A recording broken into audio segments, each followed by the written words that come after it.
Hey YouTube, we're finishing up a kitchen install. It's a simple galley kitchen, and it was actually in stock cabinets.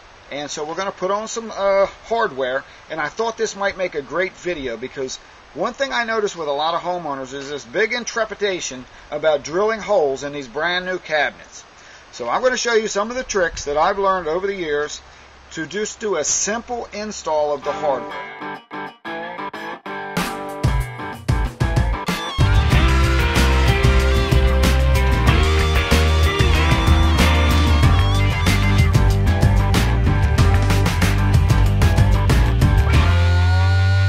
All right, before we get started, let's go over some basic tips I think will be a great help. Number one, knobs or handles.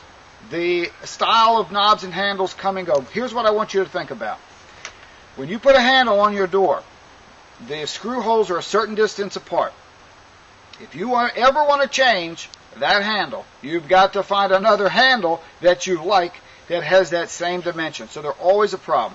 Also, handles are probably 3 times the work to put on. Okay, where to put the placement of the hardware on the door? Of course, in the drawers, they're typically in the middle. But on the door, there's really no rule to it. They can be anywhere. And if you look in the magazines, the designers, they put them, they're usually at the bottom, anywhere between 2 and 4 inches from the bottom of the door. Just consider your short doors over top of your range and over top your refrigerator. If you put that handle a little too high up, it looks kind of silly. In fact, it can go past the center mark on very short doors. So that looks kind of silly. So just think about that when you lay out the placement. The other thing is a drill bit. You want to get a nice sharp drill bit, and preferably a wood drill bit with a brad point. This brad point in the center will allow you to lay that drill bit exactly on your mark, and it won't wander to the left or the right as the other type of drill bits have a tendency to do. So get one with a brad point, and also you want to get one that's bigger, a little bit bigger than the shank of the screw. This way, especially if you're doing handles, if that hole's a little bit oversized, you have a little bit of adjustment, a little micro adjustment to get just from the size of that. So go with that. Also, let's get into the door swings.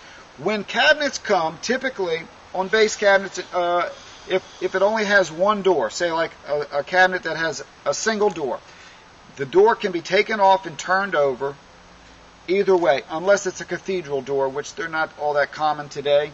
So, after you got your cabinet set up, if your doors are on, think about which way you want the doors to open. Flip the doors over where you want them to open the most conveniently to your layout. Then do your layout, and always check that you're marking on the proper side of the door. So, check when you mark it, and then check before you drill it, because believe me, it's not very difficult to drill the hole on the hinge side. I've done it many a time. Well, not many a time, but a number of times. But I've put on tens of thousands of handles and knobs too. So it's not hard to do. So you want to check before you mark. This is what I do. Check before you mark and before you drill. Now let's get into this. Now what I've got here is a typical door and drawer. Now like I said, these are in stock products.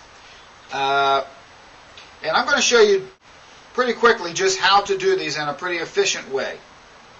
Alright, now this is a typical door. If this were going to be a knob, we're going to put the knob. Typically the knob comes off of, a lot of times, a horizontal line, such as the raised panel or this line, if you don't have a raised panel, whatever the customer likes.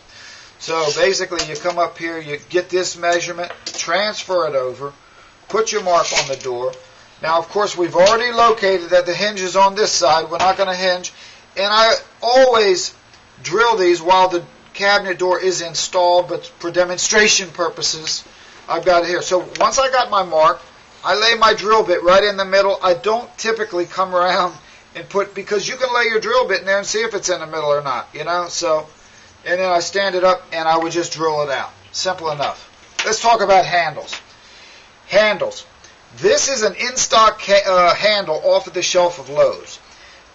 It has 2 sets of holes. This is very, very rare. You almost never see this.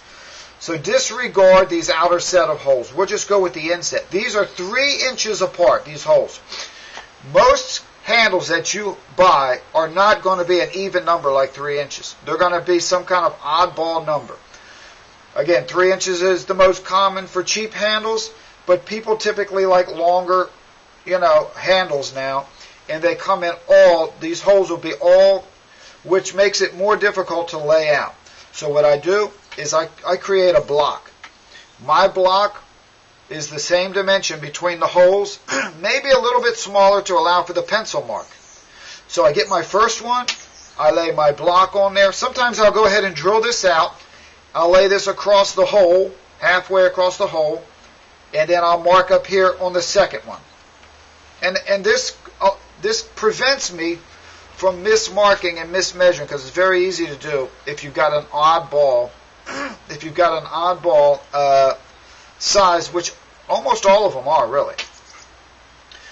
So this will do that. Now again, you can make a jig up; they work fine. But when you're only doing a few cabinets, it takes more time to make up the jig than to just make this block. So let's move on to the drawers.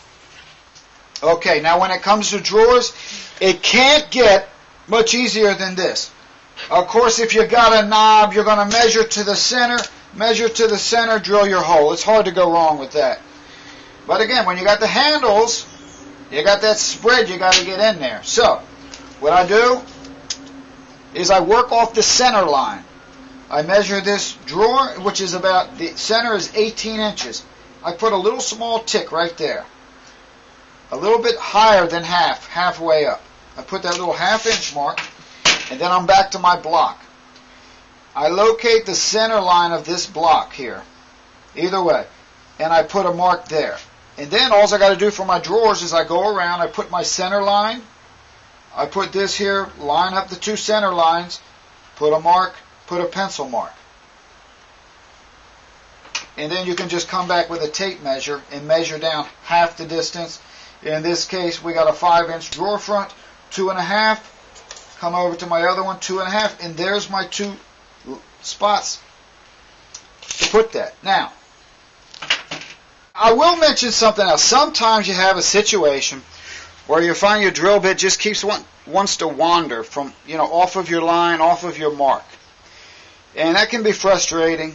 This kind of smacks a little bit of desperation, but I've used it a lot, and it kind of works in those situations because you have some grains that the drill bit does not want to drill right exactly where your mark is at, because that's a hard spot in the grain.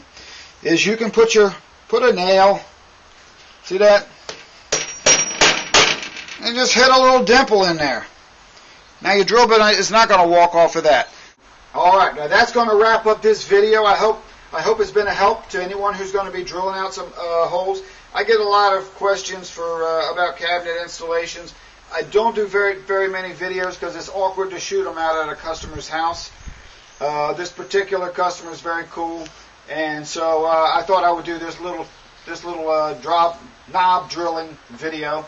If you got a way that you use that you find works good, hey, leave a comment. Tell us about it. We all want to know about it. I'll see you on the next video.